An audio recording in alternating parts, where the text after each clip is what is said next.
Hello everyone, welcome to crack civil services examination. आज हम government की जो संचित निधि और आकस्मिक निधि है उसके बारे में हम बात करेंगे। अगर हम दूसरे शब्दों में कहें तो इसे हम सरकारी खजाना भी कहते हैं, लेकिन इस तरह का टर्म यूज नहीं किया गया है। पर अगर हमें समझना है तो हमें इस तरह का शब्द प्रयोग करना होता है। तो अगर हम देखते हैं जो सरकार होती है तो सरकार के पास जो धन एकत्रित होता है वो कहाँ पे एकत्रित होता है और उसको किस नाम से जानते हैं और इसका महत्व क्या है।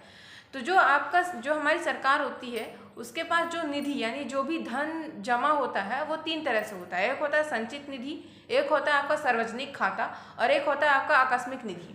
ठीक है, तो संचित निधि आपने कई बार न्यूज में भी सुना होगा कि जो टोटल जितने भी अमाउंट आता है सरकार के पास, है ना, जितना भी धन होता है, जैसे कि मान लीजिए जो सरकार जितने भी डेमोक्रेटिक जो भी कंट्रियां हैं, है ना, जितने भी लोकतांत्रिक जितने भी देश हैं, सभी अगर वो राजस्व लगा रही हैं या ऋण ले रही हैं किसी से, या फिर वो विभिन्न प्रकार के जितने भी टैक्स लेते हैं जैसे उत्पाद शुल्क, सीमा शुल्क, है ना, जो भी जितने कर लेते हैं, तो इनका जो भी धन होता है वो कहाँ जाता है, वो आपका संचित निधि में सबमिट होता है। ठीक है, तो ये जो धन है वो कंप्लीटली कहाँ जाता है, संचित निधि में जमा होता है, जिसका वर्णन हमारे संविधान में भी किया गया है आर्टिकल 266 में। ठीक है, अब ये जो धन है ये डायरेक्टली किसका है, जनता का है। ठीक है, क्योंकि आप जनता से ही कर वसूल रहे हो, जनता का ही पूरा राजस्व है, वो कहीं ना कहीं जनता का ही है। तो ये पैसा जो जनता से लिया जाता है और इसका जो प्रयोग किया जाता है वो जनता के लिए ही किया जाता है और इनडायरेक्टली वे पे इस पे कंट्रोलिंग पूरा जनता का ही होता है। अप्रत्यक्ष रूप से होता है, प्रत्यक्ष रूप से जनता इसमें कंट्रोलिंग नहीं कर सकती। कैसे कि सरकार के द्वारा जब आप देखते हो इलेक्शन के द्वारा जो भी हमारे विधायक चुन के आते हैं या फिर जो भी हमारे सांसद चुन के आते हैं वो इनके क्या होते हैं, प्रतिनिधि होते हैं संचित निधि के।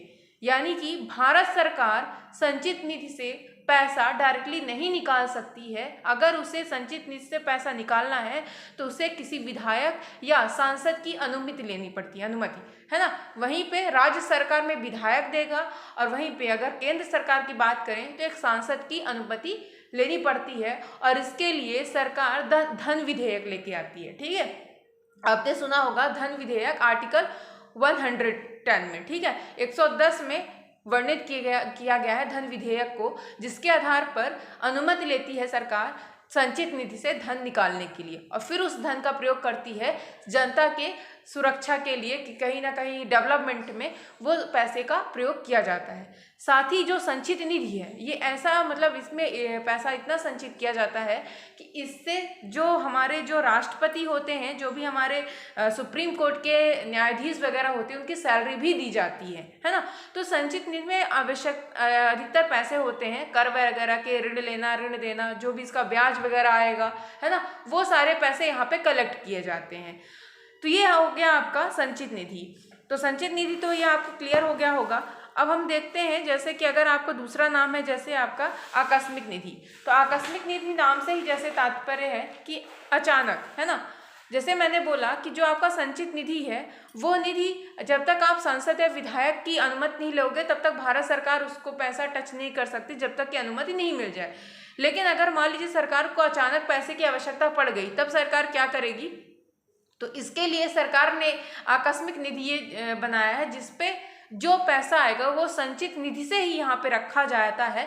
लेकिन इस पैसे का प्रयोग सरकार डेवलपमेंट में नहीं करती, जनता के मतलब डेवलपमेंट में नहीं करेगी, किसी चीज़ को बनाने में, है ना, कहीं पे हॉस्पिटल या ऐसी चीज़ें या कोई भी रेल पुल, ऐसा नहीं। इसका प्रयोग महामारी, आपदा, है ना, कोई भी अचानक समस्या आ गई तब वहाँ पे सरकार इससे पैसा निकाल के वहाँ पे प्रयोग कर सकती है। ठीक है, अब ये जो पैसा इसका जो गठन किया गया था वो 1950 में किया गया था और इसके साथ ही हमारे संविधान में भी वर्णित है आर्टिकल 267 में। क्लियर, तो ये आपका आकस्मिक निधि होता है और इस पे किसी सांसद या विधायक की अनुमति लेने की कोई आवश्यकता नहीं होती। ये टोटल भारत सरकार के अंतर्गत आता है, जिसका जो मुखिया होता है वो राष्ट्रपति होता है। तो राष्ट्रपति की पूर्वानुमति के बाद ही सरकार इससे पैसा निकाल सकती है और इसका प्रयोग आपदा, महामारी, है ना, जो भी आप देखते हो जितने भी फंड्स वगैरह जाते हैं आपदा वगैरह के लिए वो आकस्मिक निधि में ही जाते हैं और वहाँ से आप डायरेक्टली उस पर खर्च किया जाता है। क्लियर, आई होप आपको इतने फैक्ट क्लियर होंगे। Okay, thank you for watching this video.